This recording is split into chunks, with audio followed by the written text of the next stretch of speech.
Naglagay ng kolorete sa aking mukha para di nila malaman ang tunay na naganap na ikaw at ako ay hindi na.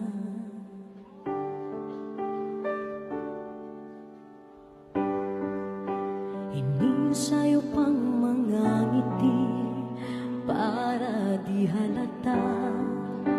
Damdamin ko'y pinipigil, sa loob umiiyak, dahil ikaw at ako ay hindi na.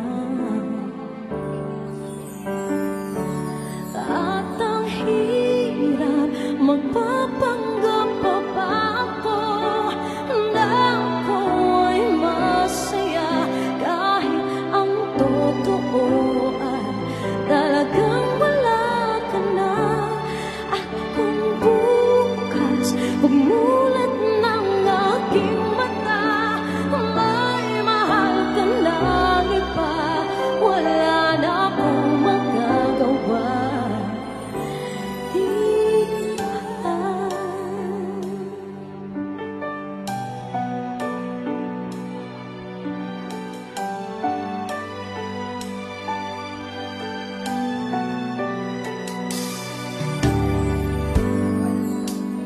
Paano ko sasabihin sa mga kaibigan ko kung ako rin ang sisisi